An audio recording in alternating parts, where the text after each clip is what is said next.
Մեկ շաբաթ առաջ ես հոդված գրեցի, նվիրված վերջին 6 տարիների ընթացքում զինվորների կյանքի դեպի դրական փոփոխություններին։ Այդ հոդվածը մեկ շաբաթում 4 հարթակներում կարդացել է 354,000 և շատերը հարցնում էին, ինչ կարող է փոխել սնունդը կամ հագուստը բանակի կյանքում։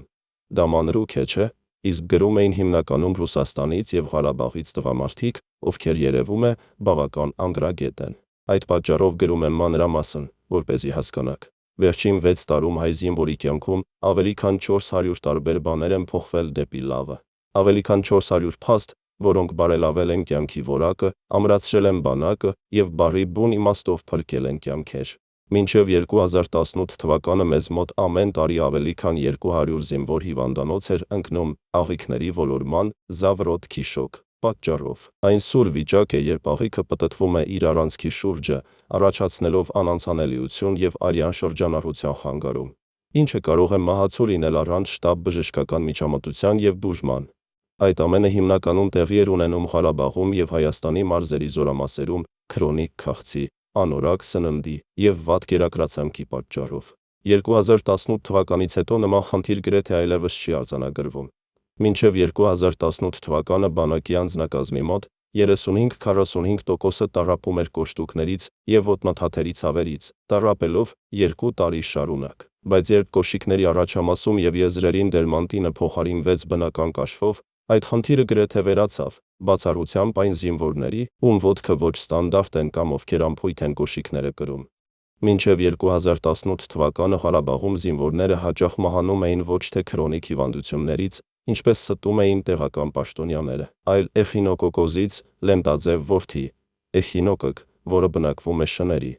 գայլերի և այլ վայրի կենդանիների աղիքներում և մարդկանց մոտ առաջացնում է վտանգավոր հիվանդություն։ Վարակը փոխանցվում է վարակված կենդանու մսով կամ կեղտոտ կաթով։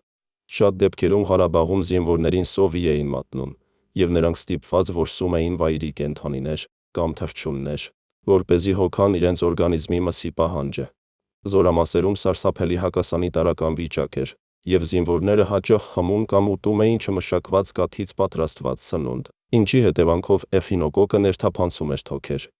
Ղարաբաղի իշխանությունները 35 տարի խաբում էին, թե իբր զինվորները մանկուց են հիվանդ, իսկ մահվան պատճառը բարձրացած ջերմությունն է։ Տեղեկացնում եմ իմ ընթերցողներին, որ Փաշինյանի իշխանության գալուց հետո նման դեպքեր այլևս չկան ընդհանրապես։ Շարունակում եմ գրել զինվորների կյանքի 400 փոփոխությունների մասին վերջին 6 տարում։ Այժմ չկա ոչ մի զինվոր, ով կարող է ձմռանը մնալ առանց զինվորական վերարկուի, բուշլատ-ի կամ բողոքել, թե իրենը գողացել են։ Մինչև 2018 թվականը սա խիստ տարածված խնդիր էր։ Այժմ ոչ մի բողոք չի արձանագրվում։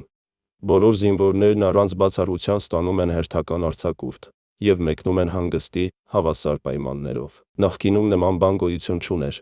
Կան նաև որոշակի ինտիմ, բայց կարևոր մանրուքներ, որոնք նույնպես կգրեմ։ Քանի որ Ղարաբաղում և Հայաստանում նորմալ սնունդ չկար։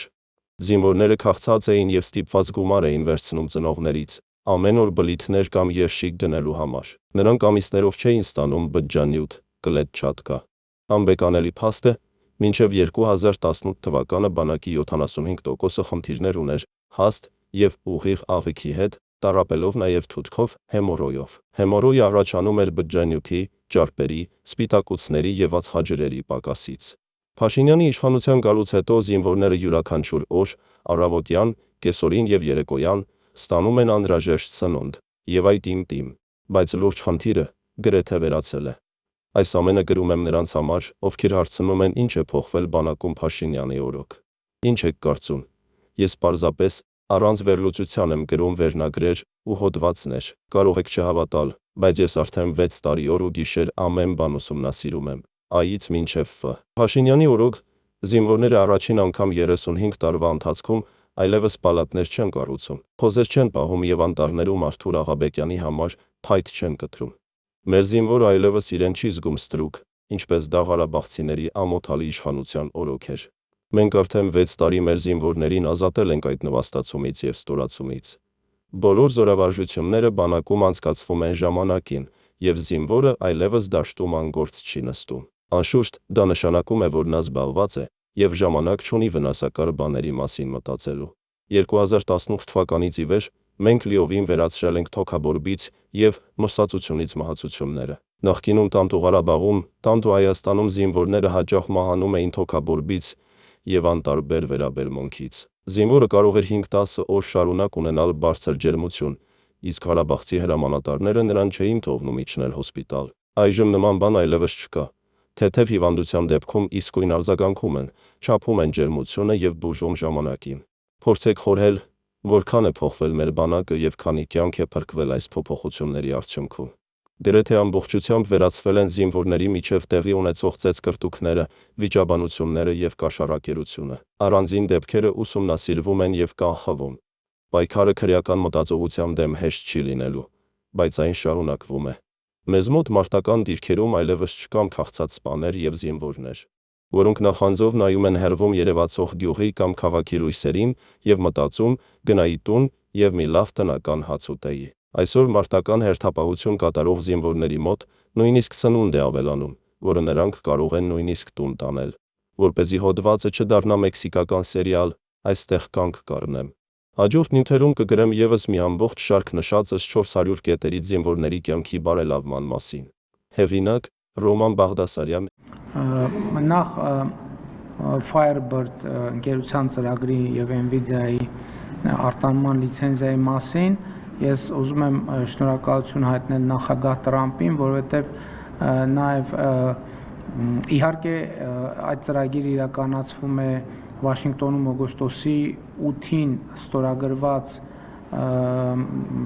մտադրությունների հուշագրի տրամաբանության մեջ և նաև ես վերջերս առիթ ունեցա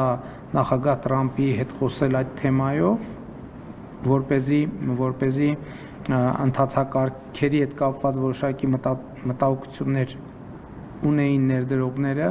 և ուրախ եմ և շնորհակալ եմ, որ Սպիտակ տունը պատշաճ և շատ արագ արձագանքեց և այդ ծրագիրը արդեն ըստ էության վստահաբար ներդրումային ծրագիրը կյանքի կկոչվի։ Ինչ վերաբերում է հիբրիդային և շնորհավորում եմ Firebird ընկերությանը և ընդհանրապես ոլորտին, տեխնոլոգիական ոլորտին եմ շնորհավորում, որովհետև կարծում եմ դա իսկապես շատ ծանրակշիռ նշանակության ներդրումային ծրագիր է և մեզ բոլորիս եմ շնորհավորում այդ առիթով։ Եվ ինչ վերաբերում է հիբրիդային պատերազմի դրսևորումներին, դե կտեսեք, հազար ներողություն, տեսեք մենք սենյակներում բանակցությունների մասին ինչ ենք խոսում և ինչ հավաստի տեղեկություններ են։ Հավաստի տեղեկությունները ուղիղ հակառակի մասին են և որն է մեր գործիքը հիբրիդային այդ սպառնալիքների դեմ պայքարելու, մեր գործիքը թափանցիկությունն է, ժողովրդավարությունն է և ակտիվ հաղորդակցությունը հանրության հետ։ Շնորհակալություն, Միր հեռուստաընկերություն, պարոն վարչապետ, հարցս շնորհակալություն դարձրացի, եթե ներդրումները շարունակվեն 2026 թվականին Հայաստանը կարող է դառնալ AI ոլորտում շատ մեծ տարածաշրջանային կենտրոն, data կենտրոն։ Դուք ինչպես եք դրանով, դուք ինքներդ եք օգտվում եք AI ոլորտներից, ենթադրենք ChatGPT կամ չգիտեմ ուրիշ ոլորտներից, վտանգ չեք տեսնում, որ շատ արագ Ես ընդհանրապես ինձ բռնացրեցիք, որովհետև ես ընդհանրապես չեմ օգտագործում, բայց այսօր WhatsApp-ի այդ բանին արհեստական ինտելեկտին 2 հարց եմ տվել, չկապված քաղաքականության հետ, իսկ սովորաբար չեմ օգտագործում։ Այդքան էլ չէ։ Ընդհանրապես իմ բանը, իմ դիտարկումը ինչն է, որ կառավարության նիստերին էլ եմ այդ թեմային անդրադարձել, որ հարցերին պատասխանում են ավելի երկար, քան հարց տվողը ակնկալում, ոնց որ արհեստական բանականությունն էլ տենց։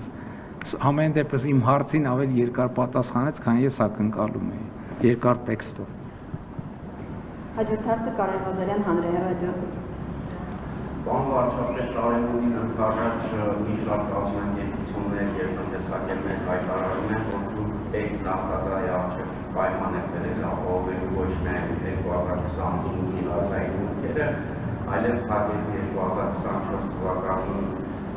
պակասումը 224 միլիարդ դրամի։ Եվ հիմա հարկային ծառայությունը անցել է հարկային դերողին, ինչպես պարտականից։ Նախ 2024-ին պակասուրդ չկա եւ 2024-ի պակասուրդ լրացնել հասկացություն գոյություն չունի, որովհետեւ եթե մենք դուք հիմա որևէ մեկը փաստ ունենար, որ պետությունը 2024 թվականի իր որևէ ծրագիր չի կատարել, այդ հլը կարելի էր մտածել, բայց նման բան չկա եւ բնականաբար չկա նաեւ ձեր ասացի շարունակությունը հետեւաբար ես ընդհանրապես հրապարակային այդ թեմային բազմիցս անդրադառնում եմ իմ հանձնարարականը մեր պետական մարմիններին հետեւյալն է